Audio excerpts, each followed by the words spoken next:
Good morning, Vista del Monte.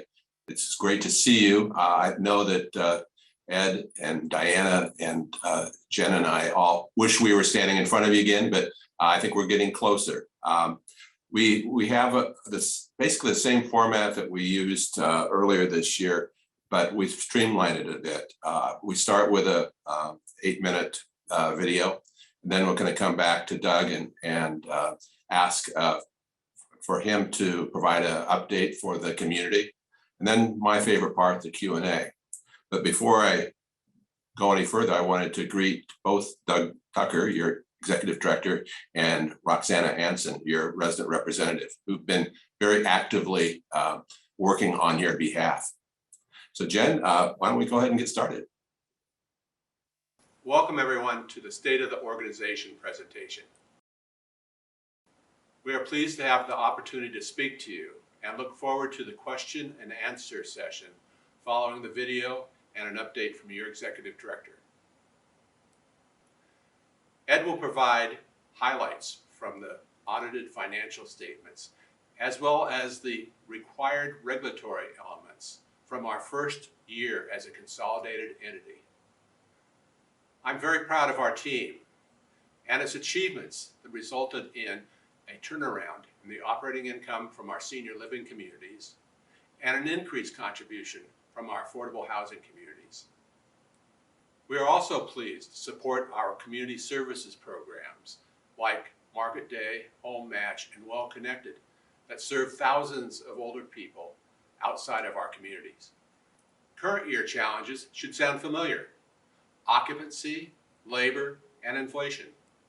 We continue to rebuild occupancy, but remain below pre-pandemic levels at most locations. Labor shortages, and particularly healthcare workers, affect all communities. Finally, we track inflation very closely and monitor wages to make sure that our employees are fairly compensated. We remain focused on lowering the cost of delivering services needed by both our current residents and future residents. We will also continue to invest in capital improvements and add services to address changing needs. Thank you. Hi everyone, I hope you're all doing well. The next few slides I'll be presenting are the audited financial statements for fiscal year 2022, which runs from April 1st, 2021 to March 31st, 2022. This was a big year for us because this is the first consolidated audited financial statements as a new company. The full report will be made available on our website. The first page is a statement of operations, also known as the income statement. Revenues for fiscal year 2022 grew to $372 million, or 4.5% from prior year. Revenues were impacted by our continued recovery on occupancy. Expenses were $371 million, or 2.2% increase from fiscal year 2021. With occupancy levels still not where we want it to be, expenses were managed well, primarily within salaries and wages. The third line that you see in bold is our metric that we use as a company to measure our performance, which is operating income before other operating charges. This measures our profitability and does not include investment income. For fiscal year 2022, we had a positive bottom line of $1.1 million compared to the prior year loss of $6.8 million. As I mentioned earlier, this is our consolidated audited financial statements that includes all of our entities, such as affordable housing, who had a terrific year. Moving further down the line to the next bolded line item is excess deficiency of revenues over expenses, which does include everything including investment income or loss. Because this was our first year doing a single audit as a new company, there were a couple of accounting impacts on the statement of operations that required a third-party expert to do a fair value analysis. One of those impacts was to the amortization of acquired intangible assets and other line of $15.8 million related to the valuation of resident contracts. The other and biggest change on this financial statement is other income net. The $675 million that you see there is the net of assets and liabilities as a result of the merger. The second page is the consolidated balance sheet, where you really see the strength of combining both organizations. Total assets climbed to $1.9 billion, with property and equipment making up $1.16 billion of that, which was also impacted by the updated fair value of Covia assets. Liabilities, particularly long-term debt, improved with the refinancing efforts that were completed last summer. As I mentioned, as a combined organization, our balance sheets also became stronger together. The top two graphs show the financial impact from COVID in 2021 on profitability, with operating income or loss before other operating charges, with a loss of $6.8 million to a positive gain of $1.2 million in fiscal year 2022. Our investment results on the bottom right, combined cash and investments for fiscal year 2022 was just over $600 million. With COVID impacting occupancy the way it did in fiscal year 2021, there was a strategic need to preserve cash. But in fiscal year 2022, we picked up from there and then some, with capital spending at almost $90 million. And in fiscal year 2023, our budgeted capital spend is almost at the same level as last year at $90 million. Occupancy levels continue to be a primary focus for this year. And as you can see from the first quarter, we are almost at 88% occupancy for residential, 93% for memory care, and 73% for the care centers. And the other major focus will be on controlling expenses as we continue to monitor our occupancy. We recently got some great news that Front Porch received affirmation from one of our credit rating agencies, Fitch, of an A rating with a stable outlook. We will be presenting to S&P, the other rating agency, in the next few weeks. As we start the budget and capital planning process for next fiscal year, we will still be doing it on two different systems. The processes will remain mostly the same, but in general, the operating budget will be guided by each community's management team with input from residents to establish the foundation for the budget, such as occupancy and expenses. Our goal for next year, as it is with every year, is to have a positive operating income before other operating charges. Thank you, Ed. Doug, can you bring us up to speed on what's going on at Vista del Monte? A lot of activity, I hear. Yeah, my pleasure. I thought I'd start with occupancy. We're hovering around 91% occupancy, maintaining about 98% to 99% in our memory care. So overall 91%, which is excellent. And a lot of activity in our marketing department. So I think that's saying something for the family-like environment that Vista is known for and that the residents bring to our community. So we really appreciate all the residents' help with that. The other thing I was going to bring up is our employees. Where most of our departments are stable and for the most part fully employed. We're actually seeing an uptick in filling open positions, and so I think that's a really beneficial thing. We're bringing in about 5 or 6 new servers, and so you'll start to see some new faces coming into the community, and that should really be a benefit to the community as a whole. And we're looking forward to getting those key positions filled in general. In terms of construction, as you know, the dining room is continuing its saga and progress.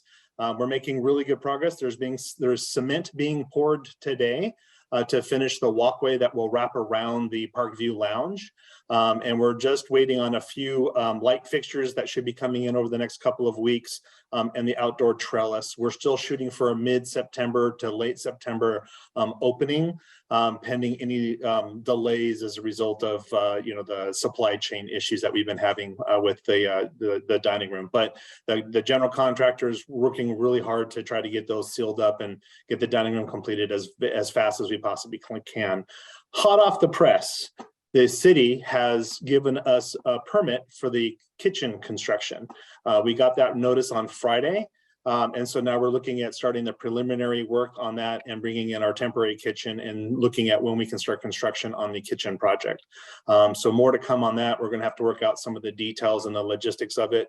It came actually a little bit quicker than what we anticipated, which is a good thing, but definitely something that will help us to get the kitchen and the dining room project completed much more quickly. So more to come on that. The perimeter landscaping project, which is our other major project that we're working on. We are in the process. I think on September 1st, we're going to the city's tree committee to discuss the removal of the eucalyptus trees at the front of the campus, as well as a couple of other trees on the campus that we're planning on replacing. And so we will get their approval, hopefully at that meeting. Once that's done, then we go to the sign committee to talk about the new pedestal signs and some of the other signs throughout the community that we're planning on putting in or replacing for wayfinding. Once we get that approval, then the architectural board of review for the city is asking us to come back with 100% construction documents to hopefully give us the approval for the perimeter landscaping project that we would like to do, which will include a dog park, which we're very excited about. And then also the west entrance, putting a gate at the west entrance to allow residents to come in and out of the campus without having to go through the east entrance of and the tent area. So we're very excited to bring those updates to you. And more to come. There's a lot of work going on. I know that next week our IT department's coming out to take a look at our IT infrastructure and our Wi-Fi infrastructure, and then coming up with some recommendations for us to continue to improve and enhance our Wi-Fi streaming throughout the community. So that's a lot and more to come, but we're definitely have made a lot of progress over the last year. Doug, I'm glad I was sitting down for your report. I expected to hear many things, but it's fantastic.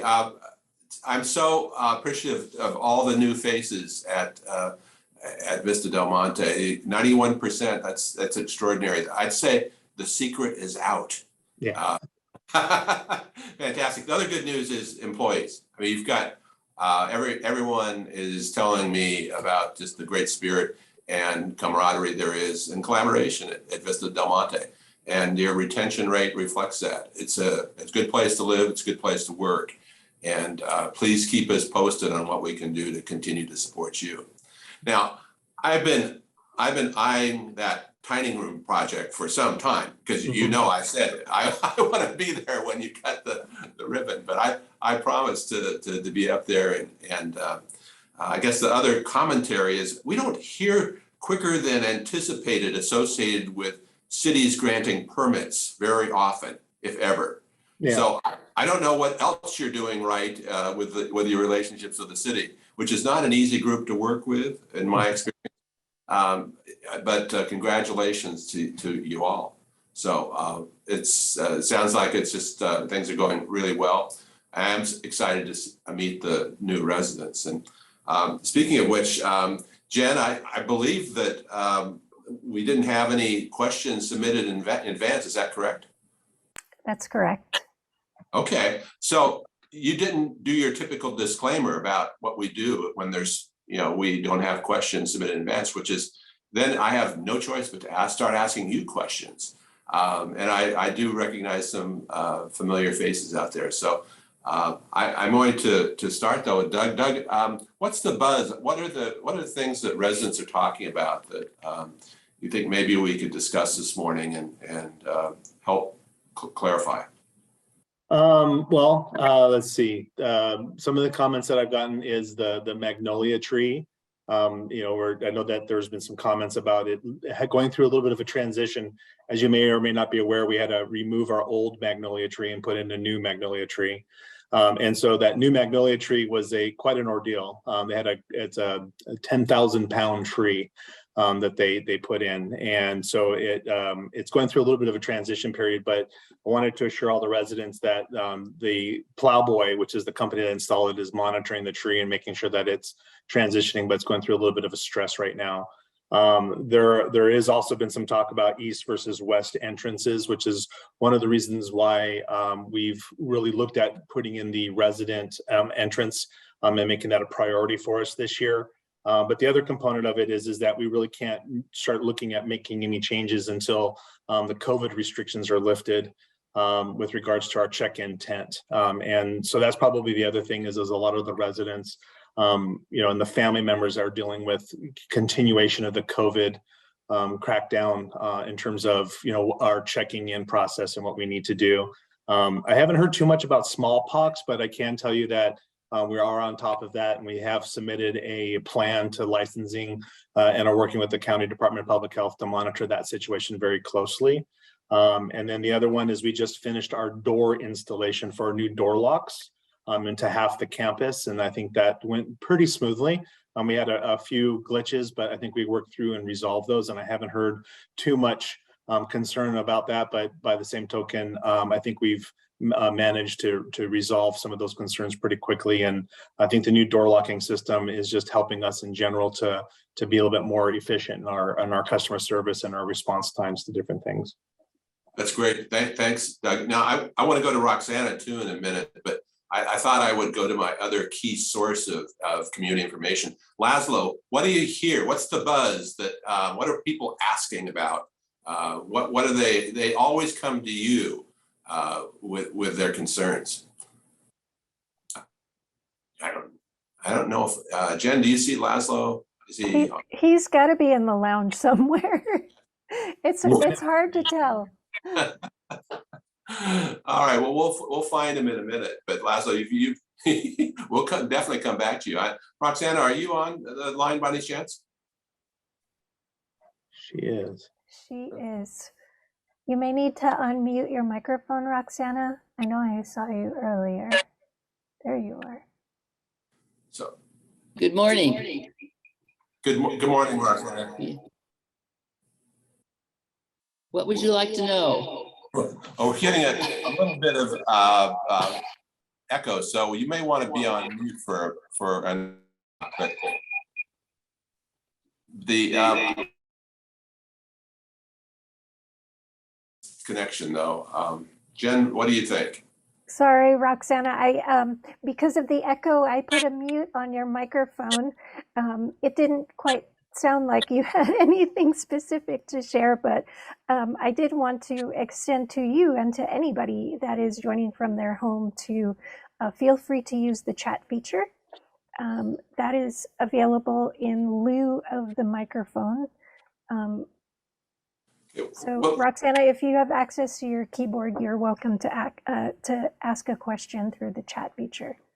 And Roxana, if you don't have a question, that's fine. I wanted to highlight your work as a representative.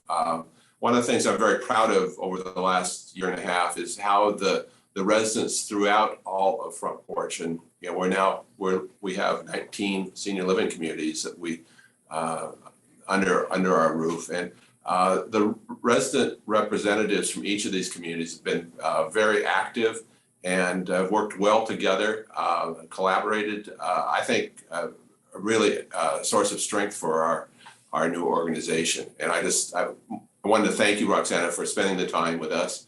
Our last meeting, last resident representative forum before the July board meeting focused on the budget process. And that's something that I think Ed and I in particular want to spend a little time this morning just reminding you that there's really a couple of levels of budget preparations. One's done at the communities, and then we roll this up into the overall budget for Front Porch. But what's important for us is that there's resident voices as you're preparing and as we make the decisions on the budget. Last year we had a much higher rate increase than we'd had in the past, and it reflected the high level of inflation and including the rising wage rates. I'm glad to hear that the staffing at Vista del Monte has remained strong, but that in part that's because we have been aggressive about keeping our wages competitive and expressing our appreciation to our team. This coming up here, this next year, we're starting the budget process really this month, and it's going to run through January when we come back with a board would come back to the board for approval. But we have some of the same challenges that we've had in the past. And specifically, inflation, it's a bit of a question mark this year.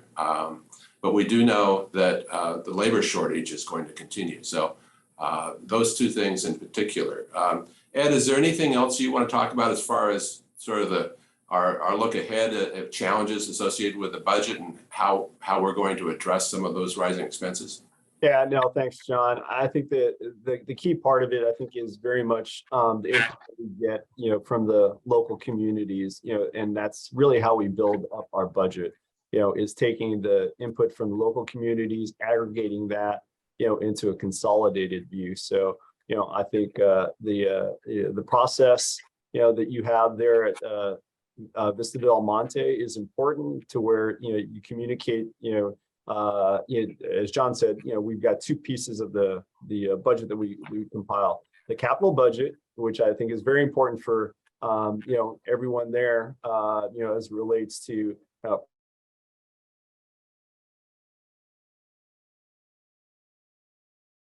going on, things that you identify, as a group for needs in the future, and particularly in the next fiscal year. And then we also have, our, the expense line item, and, having input into, kind of, I know we've gotten some great feedback from communities on, cost savings, that you all identify, and we certainly, try and incorporate that into our budget, and, then aggregate that as a total company. But really, I think the emphasis is, we start from the community level and build back up there. With all the, the challenges that we've got that John mentioned, are still going to be there. They've been there for the last few years, and I think it's something that we're going to monitor, and we'll keep tabs on moving forward, because especially salaries and wages, that has the biggest impact on our total expenses, as a company and, individually at the community level. Thanks, Ed. Jen, did I see a question come in over the chat line? Yes, there is a question from Mary Grimm asking, with the addition of the Covia communities, how many communities are there altogether? And I have a graphic to share. So let's see. I was using my So let me know if you could see the graphic, the map. This is kind of a partial visual. These are our market rate communities that you can see here. You will see California. And we have two communities outside of California that are active adult communities, one in Louisiana and one in Florida. So this gives you a little bit of a glimpse at our market rate communities. In addition, Right. There is an addition. There is an addition. We also manage and own affordable housing communities. And these are, with one exception, all in California. The one exception is in Arizona. But there's 32 of those, my last count at least. So, and almost half of our residents are in affordable housing communities. So this map is, I think, very accurate for the senior living communities, but we do have this other part of our business that we support many affordable housing communities. There you go. All right. Okay. And I thought I saw Doug's hand. Oh, and Claudia's hand is up too. Doug, do you want to allow Claudia to ask her question? Sure. Claudia, if you can unmute your microphone. Excellent. Yes, I would like to know, once the dining room and whatever re-landscaping needs doing to the green, will the kitchen work affect the, let's say, the resident areas of the of the community because we've had so much building going on. We're getting a little tired of it. Yeah. Doug, how's the kitchen construction going to affect the rest of the community? So our hope is that other than the driveway by the kitchen area and the breezeway, meaning between summer house and the kitchen, you should not have the outward effect onto the resident area like you do currently because of the patio and the construction of the Parkview Lounge. So it should be more behind the scenes and not necessarily as out front. Not to mention, most of the construction is going to be inside the kitchen, with the exception of we have to replace the grease interceptor and a fuel tank that's underneath the ground at the breezeway. So, but that again will be in between the kitchen and the summer house. How about noise, Doug? Is there going to be, do you anticipate a lot of dust and noise kicking up? It shouldn't be anywhere near what the kitchen is what we're anticipating. And that's what we're going to shoot for and work with the contractors very hard to make sure that the disruption to the residents is kept to a minimum. What's your estimate for the length of time it's going to take you from today to have the kitchen complete? We're looking at possibly the temporary kitchen's available October 15th. So we've already booked it. So from October 15th, the general contractor is anticipating 6 months of construction. We're hoping it'll be less than that. So Claudia, it sounds like you're going to have a brand new kitchen and dining and everything's going to be complete by next spring. Yes. But you're going to start enjoying it in October when the dining room is finished. Good. That would be great. Okay. Good. That's good to hear from you, Claudia. We have some very energetic arms waving in the Vista Lounge. If there is a staff person in there with a microphone, that would be really helpful to allow us to hear any questions that are in there. Also, we will need that area unmuted so we could hear the questions. And Sandy, I did see you. I know you're there. Okay. I see somebody coming. I'm unmuted now. Okay, I have the microphone in the lounge. It sounds like Ellen. Hi, Ellen. Hi, Alan. I have a statement and a question. My statement is that the Vista Wi-Fi is still terrible. I really look forward to what Doug was talking about next week and bringing the other people in. I really hope that that's going to make a big difference, and I hope it will, and I think it will. The Wi-Fi is still, when we did the budget committee survey, the Wi-Fi was still right at the top of one of the things that most of the residents want. So I just want to reemphasize that. And John, I've done it every year for some time. You know that. Here's my question. Okay, that was my statement. My question is, tell us about the well-connected program that Front Porch has. It used to be Covia, now Front Porch has a well-connected program for classes and things like that. Are the classes free to the residents? Can you tell us a little bit about that? Yeah, Jen, I don't know if we have someone from community services on to talk about well-connected. We don't, but we are from the home office. We are in close communication with your life enrichment group. There should be some information coming to you if your community has not received information in the way of catalogs for the upcoming sessions. You will be receiving them shortly. The answer to whether or not it's free is yes. That program is free. It's available to older adults throughout the country. And so if any resident from Vista del Monte chooses to participate, they will be joining others across the country that take advantage of that program. Thank you, Jen. Ellen, I wish we could take credit, but this is really something that Covia brought to us.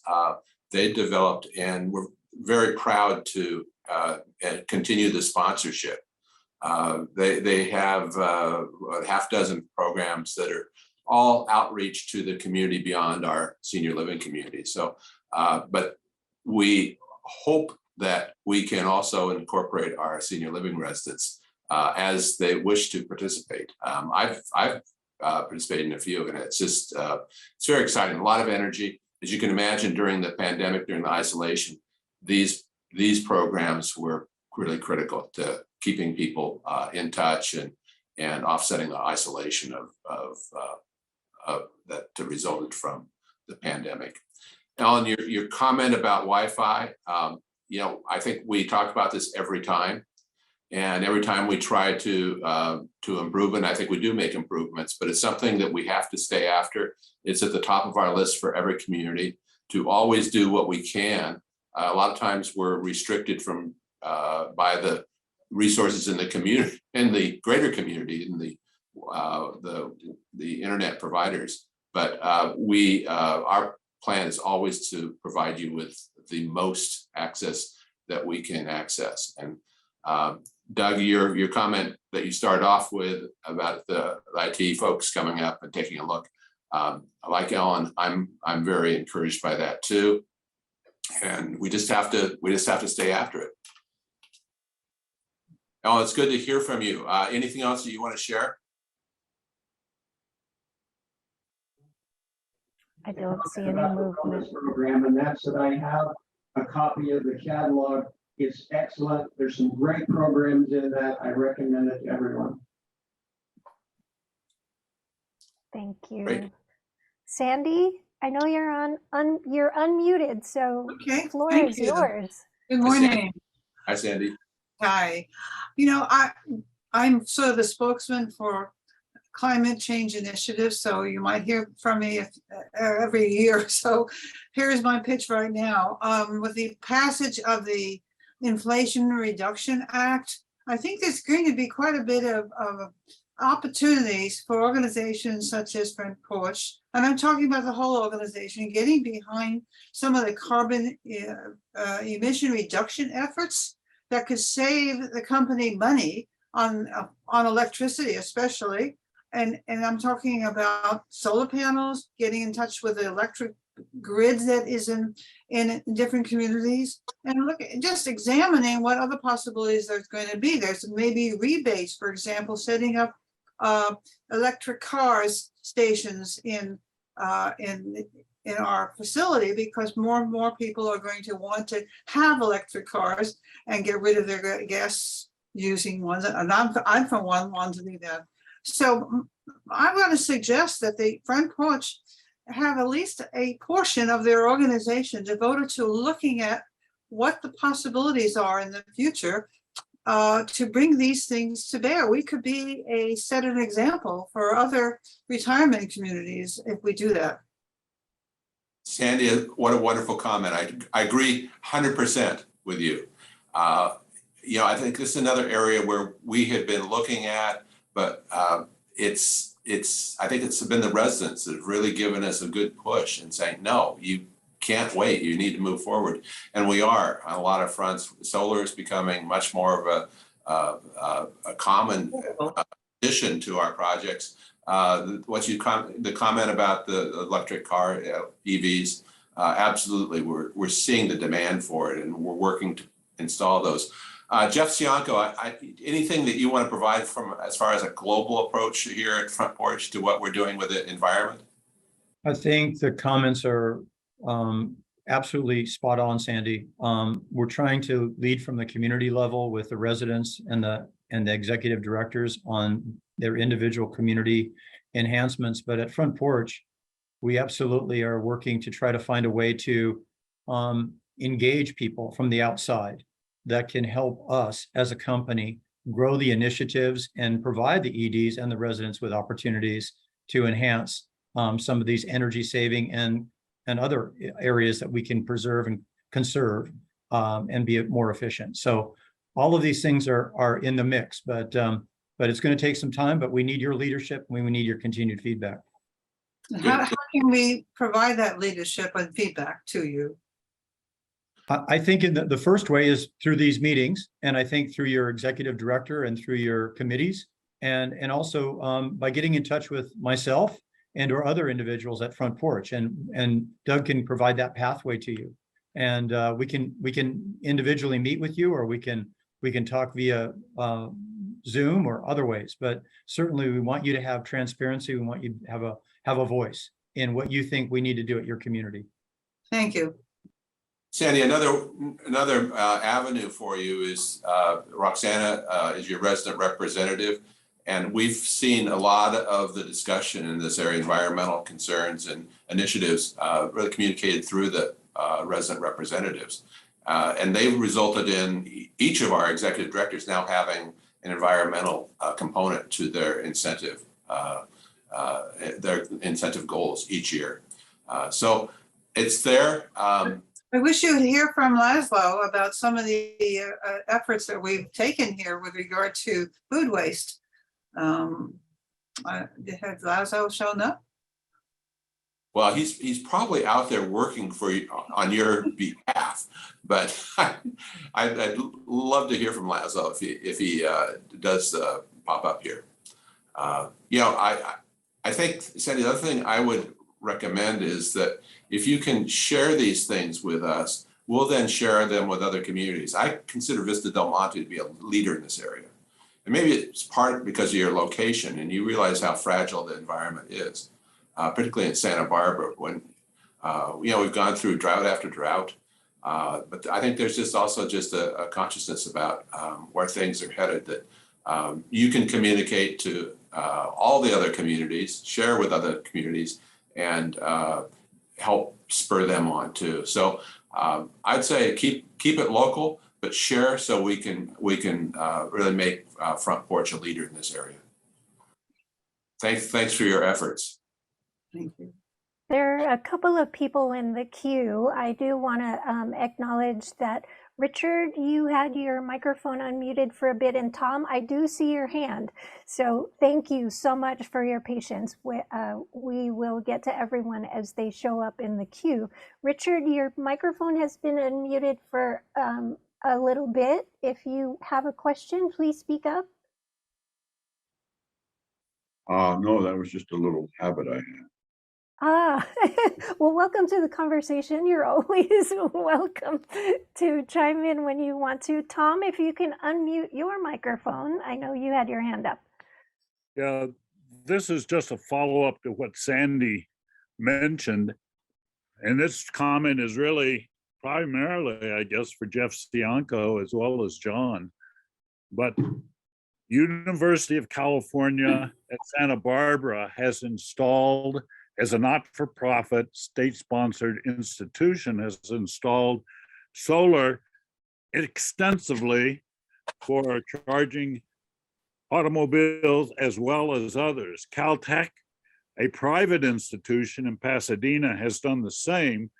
And I would encourage Jeff to talk with the leaders of those two institutions about how Front Porch can take best advantage of solar as a not-for-profit institution in dealing with the questions that Sandy raised, because I think they're very important questions, and they're the sort of thing that we should be a leadership community. There are other resident communities residential communities in Santa Barbara, such as Valverde, that have had for years electrical charging for automobiles for anyone that even comes in and visits. So we're not the leaders, and we should be. I agree with you, Tom. It's good to see you again. You know, from where you sit, what priority do you think we should? Do you think we should look at solar generally, or focus on the EVs, charging stations, or other areas? Do you have any sense of priorities, or should we try to do them all at once? I'm not sure I can answer that question authoritatively, John, because I haven't studied it. But it seems to me that Front Porch should look at both of those and evaluate which would be the most effective. And it may be different for different Front Porch communities. So it's partly a community like a Vista Del Monte problem, and it's partly a front porch problem. And how you choose to approach that, I would leave to you, FCI.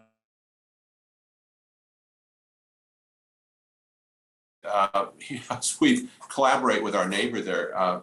Doug, maybe you can check in with Valley Verde and just get a little history on what they've done and how, what's worked, what hasn't worked, so we can at least get that information. But I agree, we should reach out to UCSB as well as Caltech and also share their knowledge. This is sadly, we're behind. And we're behind as an organization, but it's really extends beyond that. And I think particularly this year, we're seeing that we need to catch up. So Tom, thank you. Sandy, thank you for spurring us on. Tom, you don't have to be at Pinecrest today, do you? Are you?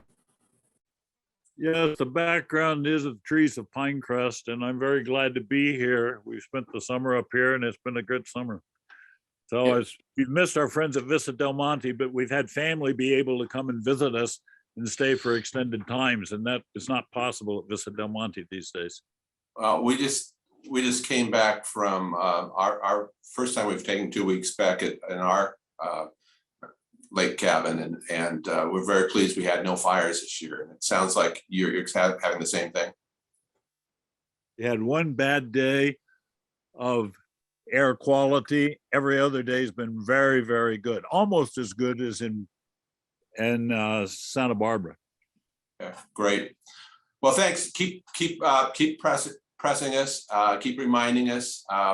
We're doing a lot of things, but we need help. We need feedback from the residents in terms of our priorities, and these comments are really useful. Thank you. Jen, do you see another comment in the chat room? I don't, but I wanted to check in with Carol because you had your microphone unmuted for a little bit. Carol, did you have a question to ask?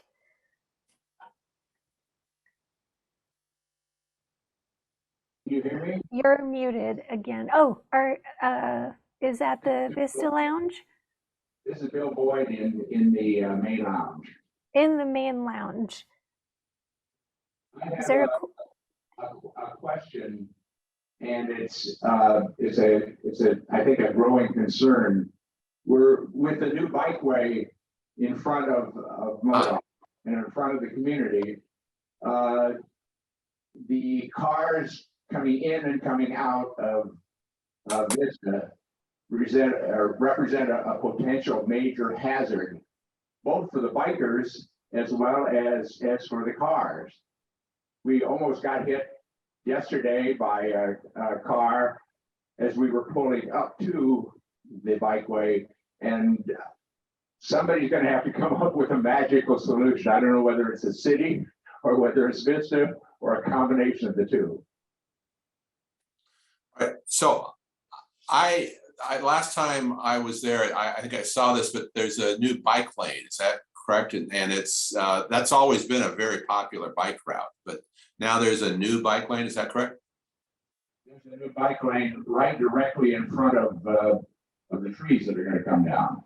Okay. So as I understand it, you're saying that as you try to turn into Vista Del Monte or you exit from Vista Del Monte, there is it's hazardous to cross the bike lane. Is that correct? Yes, it's really hard to get you're coming up from Vista, particularly it's more of a challenge if you're coming up from the community as opposed to driving into the community. You can see better along the bikeway, but you're coming up a sort of an incline, and in a very short distance, even though the signs are up and when the trees are coming down, it may be better. When I know that Vista has put up a mirror, but it's still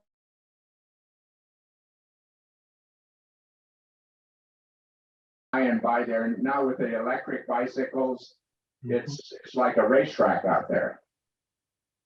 I understand about the electric bikes. I'm a cyclist myself, and they do give a darn, but usually only after they collide with something and they see that it's really a problem.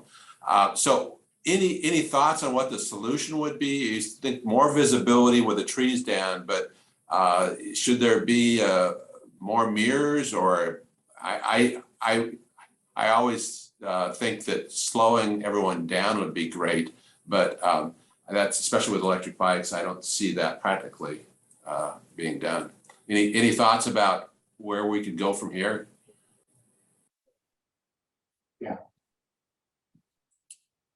Bill Stancer, main lounge. One thing that can be done, and we tried to talk to the city without success, the driveway needs to be widened.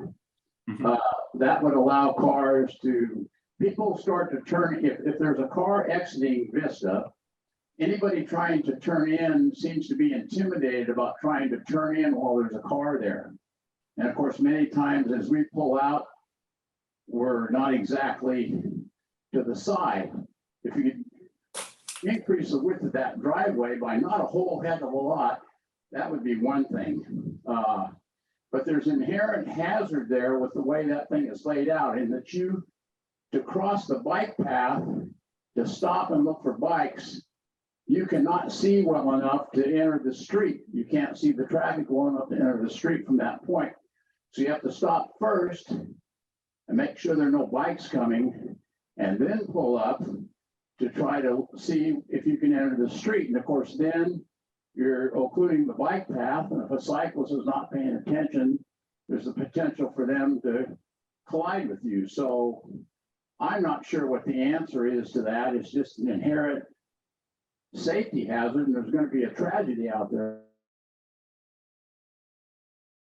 to try to increase the width of the driveway. I know Doug approached the city and they were stone-headed on the issue. So anyway, that's just my comment. And I was a cyclist, and I know the cyclists do not pay attention to things like this. There is still a route in the street for what's supposed to be for the high-speed cyclists, but many cyclists ride their e-bikes on the dedicated bike path, and I can guarantee you they're not paying attention, and they're not going to stop, even though we have a little warning sign up. I hear your concern. Doug, what's any thoughts on this? Yeah, so a couple things. One is that we put signs up, which they are ignoring this as beware or watch for cars pulling out. We did put the mirror up. Ultimately, the long-term solution is what we've planned for in the perimeter landscaping project, which is to eliminate some of the overgrowth to the right as you pull out, to increase visibility to the right, to remove the pedestal sign and change the angle so that way you have more visibility to the left. But more importantly, we've already put into the plan to do two things. One is to decrease the angle, the sharpness of the angle as you pull up to the exit, so kind of elongating the driveway a little bit if we can. We're still trying to determine if we can do that to make it so it's not a sharp up to the exit, but more of a elongated up, but also to widen the driveway. We've already put that into the plan. And so the landscape architect's already submitted that to the city for them to give approval. So long-term wise, I think we'll have a pretty good solution to increase visibility and make it much safer. Short-term wise, unfortunately, I'm not sure if there's any.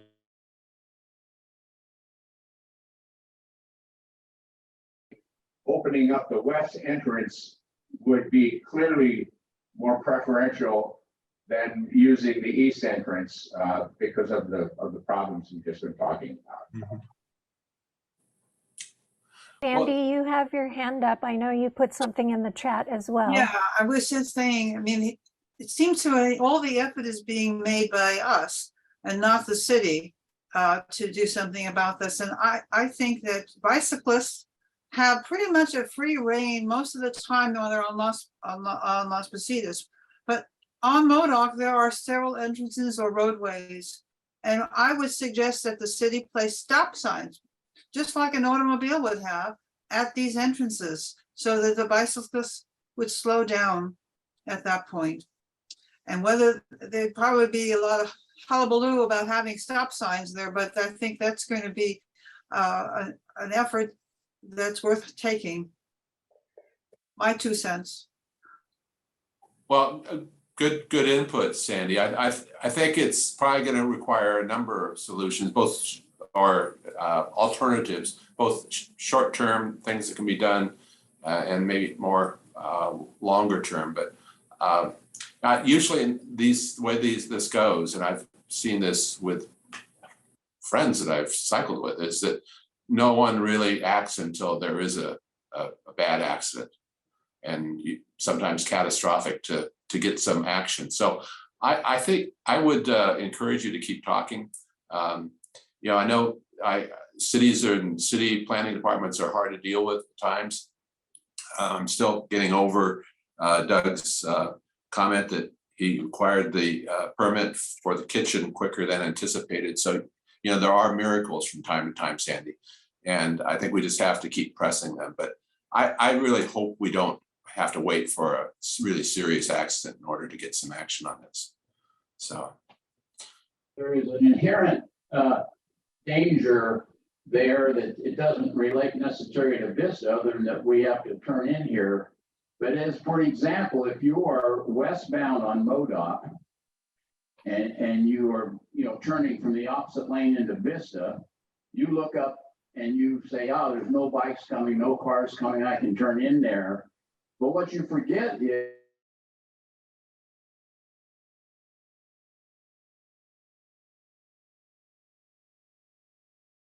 especially for some of us that can't turn and look back very well anymore, to look back there, even if you think about it, and to see if there's a cyclist coming on the back path. So it's I found this myself. All of a sudden, one day realized, my gosh, I never looked back and saw that guy coming. Yeah. And coming in my direction. So that's an issue that somehow we need to try to communicate to ourselves here at Vista. Okay. Well, I'll keep talking to Doug about this. Anything I can do to help with solutions, I'll also keep my eye out for. I think there's a number of things I've seen in other places. None of them are perfect, but the good news here is the cyclists don't want to be hit. You don't want to hit the cyclists. And I would think that the city would support that unified goal, but we may need to get their attention once we come up with a solution we think is the best one. Jen, are there other questions? Trying to keep my eye on the room there. I don't see Laszlo. He must have a project he has going. He's a really busy guy. There are so many places where we need him. Step in for Laszlo for 1 minute. This is Bill Boyne again. I just wanted to compliment Laszlo and Doug for the tremendous work they did in support of the Residents Association in getting food waste containers. We have now about 37 or 38 resident units using food waste containers that were provided by Vista. And it seems to be going very well. Maintenance is picking up on a very regular basis, the containers. The whole process is working right well. And I think clearly we need to help communicate that message to you and to get other communities doing the same thing. You just read my mind. If someone could just write up a short piece on I will do that. That's excellent. I hope you've had access to the community spotlight series that we've been putting out 1 or 2 communications a week for the last 6 months, and this is a type of topic that I think it should be shared with all the communities, and they'd be interested. And I think Vista Del Monte should stand up and take a bow too for your initiatives.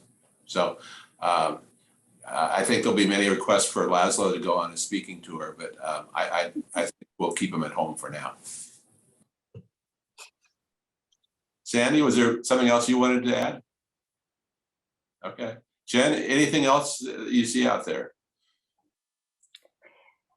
Doug. Yeah, sorry, I just wanted to mention a couple more things if I might. One is I wanted to also thank Mr. Boyd and the environmental committee for that program. They came to us with a request to enhance our food waste program. So Lazo and I sat down and kind of came up with a plan and ran it through the environmental committee. And the end result was allowing or providing green waste bags and the green trash cans into resident rooms. And then maintenance will come by at least once a week or as requested to put them into the city's compost container. That's the program in a little bit more detail of what Mr. Boyd is referring to. So I think it's been a beneficial program that's working really well for us. I also wanted to give a shout out to Tom Everhart and Helen McCain and Mr. Bill Stancer for their work with the residents on the Budget Advisory Committee. They put out, and I'm not sure if you're aware, a survey to all the residents to kind of get our priorities for this year for the budget, for the CapEx budget, which we've turned in to Jeff. And so I wanted just to thank them for all of their hard work, and to all the residents of the association for getting us their priorities for this year. I think it was very helpful for us in getting that information. And then lastly, I just wanted to thank the residents as well that participated in our recent pilot for the Speak To program. It's an Alexa program that we're piloting to help us to create a interactive communication tool for the residents where they can see what's on the menu. They can put in work orders to Laszlo. They can see what's happening today in terms of events. We've been piloting it. We're getting ready to start another section of that pilot moving forward. And so with the residents' help, we're hoping to continue to expand that program and really make it content rich and very engaging with the residents. And that was something that actually Dick Starr brought up last year that we talked about. So I just wanted to follow up and let him know that we have been working behind the scenes to try to continue to create that engagement tool for the residents to be able to use here at Vista. Well, thank you, Doug. And as you have the opportunity to send me a note on any of these things, we're always looking to share. As we talk about environmental issues, there's a whole range of I wouldn't say compliance, but initiatives that are being taken by communities. Some are way behind what others have been doing for some time. And I always sense that Vista Del Monte is near the front. You take initiatives, you're out doing things that really we can share and learn from in other communities. So please keep talking to us. Congratulations, Doug, on all the great work. Wonderful seeing everyone this morning. Jen, is there anything else that you see before we sign off? I don't see any questions, but I do have a closing announcement. There's no sound here. I wanted to show you a graphic. So coming soon is our Front Porch Impact Report highlighting our fiscal year 2021. If you have not seen it or experienced the impact report before, it's an accumulation of our social responsibility accomplishments throughout the organization. This will be the first time the organization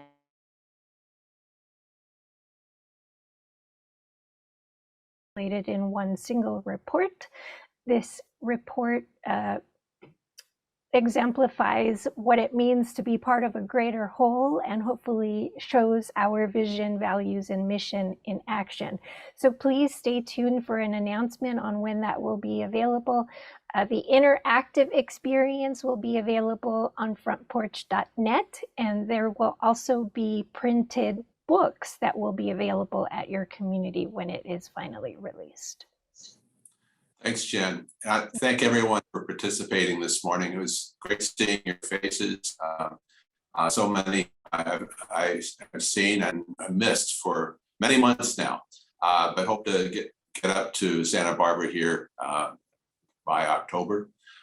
In the meantime, we've presented a lot of information with the audited financial statements this morning in a summary form.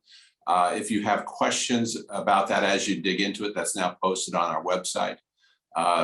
Please send them to me, Ed, Jen. We'll find a right place to respond to them. But we didn't want this to be the end of the conversation. I guess the other closing remark is that I'm always impressed that strategic planning really begins and ends with resident input. You are on the ground, you are seeing what's not only needed now, what we're not doing, what we need to do to catch up, but also where residents' needs are going.